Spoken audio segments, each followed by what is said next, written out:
I have a confession. I don't share much of my personal life here, but lately I've been having this feeling that I have to share some of the things that I've been through. We're currently living at a time that anxiety is so normal and normalized that when we meet someone that is perfectly mentally healthy, we're like, what kind of creature are you? I didn't even know those exist. We have to do something about that. So I'm gonna tell you what I did. Let's go back to like end of high school, maybe right after high school graduation. I was going to acting classes. Yes, your girl did some acting classes in the past. Every time I was at home practicing, I would cry very naturally and with no problem at all.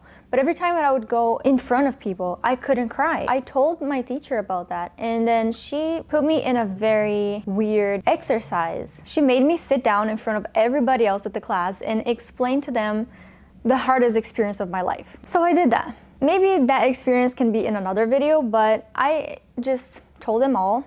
And as I was done, she went one by one and asked them, what do you think about that, you know? And everybody would answer like, oh, yeah, it seemed like she went through a lot, but she's recovered. She seems like she's good now. Like she overcame everything that she's been through, you know, like she seems good. Everybody said that. So I was like, okay, it's done. The exercise is done. I thought I was fine. Everybody got up. As I was about to get up, I realized that I was paralyzed. Like I could not move an inch of my finger. I was paralyzed, and that freaked me out because I've never experienced anything like that. I was like, I just couldn't move. I was like this, oh my gosh, I could speak, but I could not move, even my head, like I could not move. Excuse me, like, sorry, teacher, I don't know what to do, like I can't move. So my friend came and they realized something was wrong. So she tried to like help me to get up. And as she was trying to help me to get up, I was able to move a little bit, my legs. And then she helped me to the bathroom. And as I got to the bathroom, I was feeling very off, you know, this feeling like I didn't know what was that, you know, that was so odd. I started bawling my eyes out, like crying so much. That day I got home and I realized that something was off. Something was weird about what I just experienced because people don't simply get paralyzed out of nowhere. I've never experienced that in my life, and since that moment I've never had that happen to me again. I went to psychologists, I went to, you know, all these people, try to figure out what was wrong. Everybody would always have the same answer. They would be like, she looks like she's fine. She's able to express her feelings really well. I think she's just growing up and having a hard time figuring that out. I would listen to that and be like, okay, what do you want me to say? Like, I know something is wrong deep down. So a year goes by and I realized that things started to get worse. Day by day, I start to get some sort of little panic attacks out of nowhere. I didn't know what that was at the time. I was like, what is this? Like, I don't know where they're coming from. Like, it's not like I'm thinking of anything scary or something, it just happens. I was trying to figure what that was, and I was again going to different psychologists, but none of them could figure that out. They were all saying I was fine until the time that I was really not fine. Like I started to have some thoughts of like, I don't want this video to get blocked, so I think you know what I mean, right? It was so scary because sometimes I would just be random, like in the shower, and then I would have that thought. And it wasn't a thought that was coming from me. I knew that it was coming from outside. Like, you know when you get cramps in your legs or in your body and you're not doing that, like your body just does it on its own, and you also can't stop it, right? You don't have that power. You just have to wait until it goes away because, you know, you don't have control of it. That's kind of what I would compare to that. It was just something that would come out of nowhere and I couldn't stop also, even if I wanted. And that would freak me out because obviously I don't want to do that. And it was not just a thought, it was also the darkness and the feeling, you know, all over me. It got to the point where I was scared of leaving my house, and I was also even scared of staying in my house alone because I didn't know what could happen. It got really bad. Getting to the part of the cure, I tried everything you could imagine. Like, I did not take any medicine. But I came to America and then I went back to Brazil. And in Brazil was the moment where I was able to heal. And how I did that was the meditation specifically that I did. I can also leave it in the description of this video. It's Maranatha. Maranatha, I don't know if that's just the name of the meditation, but it's basically you calling God to you. Like You're inviting the Holy Spirit, Jesus, you're calling God. That's all you do. You just be quiet like this and you invite the Holy Spirit. You invite God into your life. You're like, Maranatha, Maranatha. But you don't have to say it out loud. You just say it in your mind. I did that for 30 minutes in the day and 30 minutes at the night. I know it's a lot, but it's dedication. If you want to be cured, you have to be willing to put dedication in your life to that, because there is a cure, there is a way out. I am here, like, I am the proof of that. There is a way out. I did that for a couple months. By the way, it wasn't just meditation. I was praying every day. I was getting really involved and connected to God. The day that I got healed, I remember I was during the meditation and I started to feel the wave come. That wave of the panic attack, like it's coming, you're like, uh-oh, it's about to come. And I knew it, like this had happened so many times in the past, so I knew it was about to come. But at this time, after so long and so much dedication that I put into leaving it all to God and praying, at that moment I was like, you know what? What is the worst that can happen? I'm gonna die. Okay, so it be. So it be. Like, God is in control of my life. He is the owner of my life. So what? If it's my time to go, then it's my time to go. Instead of being scared of that wave, I was like, come, I'm not scared of you anymore. Like, if you want to come, obviously it's going to be really bad. It's going to be very painful, but I'm not scared of that suffering anymore. I'm not scared of it because I truly surrender my life to God. And as I was doing that, I was like this, just like waiting for the wave. I was like, God, I don't care. If you want this wave to come, if you allow this to come, I don't care anymore. I truly just give my life to you. As I did that, I waited, and I waited longer and longer and longer, and that wave never came.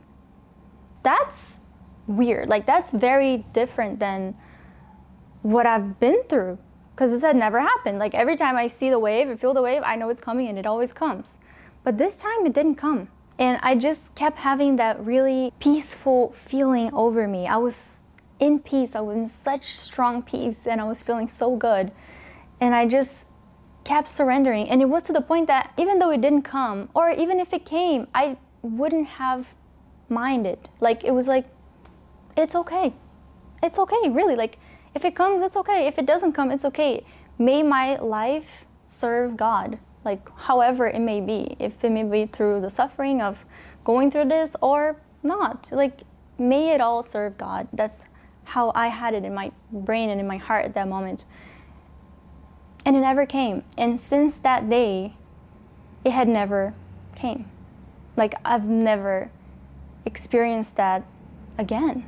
It never came back. It was truly a miraculous healing because I know it was really bad. I think even if I explain here to you, it's hard to understand what someone is going through when they're having panic attacks, anxiety attacks, depression, These things, these mental health issues, are something that if you've never been through, it's hard to understand, because it's not like a wound that you can see in your body and you're like, wow, that looks like it hurts. The person can look fine, but they're truly not. The good news is that there is a way out. I've experienced many miraculous healings in my life that I could tell you guys, but that would take a lot longer. Maybe I could do other videos about that. But this is one that was very special to me because it's been many years since then. I was going through these mental health issues for about 3 years, and now it's been many more years that has passed. Many, many more years. And it has never came back. Not even a slight feeling of it, like nothing. Like, I've been completely healed and truly by God. Like, what else am I gonna say? Because I didn't take any medicine. All I did was surrender my life to God. But it's not as simple as just telling you this, because you could say, oh, okay, I've already tried surrendering my life to God. It didn't happen. Like, it didn't work. I'm not cured yet. But I didn't just try it for one day. I did it 30 minutes in the morning, 30 minutes at night, every single day for many months. And throughout these days, I would still pray. Like, I would pray the rosary. I would pray every single day, by the way, every day. And I would go to Mass because, like, obviously this is like coming from a religious perspective. You could do whatever you do like that. It really, will connect you to God. And something really important that I learned with these experiences is that don't ask your body to just shut up. Like, if it tells you something, if it's giving you signs, you have to listen to it. If your body starts acting up like that, it's because it's trying to tell you something is wrong. I'm just giving you that signal. And it's easier to tell if it's something physical. Like if you get like a really big bump in your arm, like you know something is wrong because you can see it, right? So you're gonna go to the doctor. But even if it's in your mental health issues, and to me, that was happening because I've had traumas from my childhood that were not resolved until then. My body was telling me, like, you need to resolve these traumas, because if not, we're not gonna be able to move forward. We forget that the main reason why we are here in the first place is to learn how to love and to be loved, to learn how to love and to learn how to let yourself be loved. And that may sound easy to answer, like, yeah, I know how to love, I know how to be loved. I don't have a problem with that, but that will be impossible for someone who's constantly trying to run away from any sort of discomfort or sacrifice, because that is how you prove you love someone in the first place. For centuries, you're gonna see Christians or even people from other religions doing fasting, doing penance, doing sacrifice. Why? It's not because it's fun. It's not because it's something that they enjoy doing, like, oh yeah, let's fast today. Like, we don't want that, right? Our body doesn't want to fast, but we still do that. In many cultures, religions, they do that because it brings them closer to God. How come? A person who satisfies every desire they have as soon as they feel it is developing a habit that makes them incapable of love. Because the more you satisfy your body every time it asks for something, the harder it's gonna be to say no to it when you need to. And love is exactly that, to be willing to sacrifice yourself, your body, your wants, your needs for something, someone. That's how you prove that you love that person. But love is also extremely satisfying, and we as humans that are made for love, we crave that satisfaction, and that's why we end up going to satisfying our bodies in anything that it asks for. But the problem is that we're never going to find that love that we are craving by doing that. We're actually going to satisfy our need for that love by selfless acts instead of the selfish acts.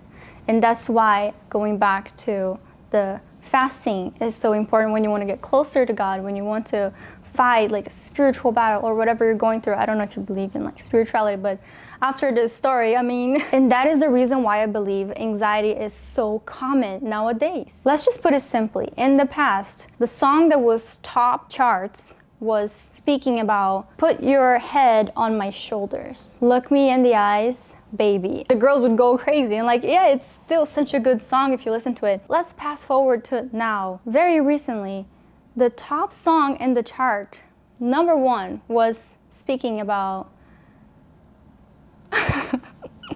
you know what to do with that big fat wiggle, wiggle, wiggle.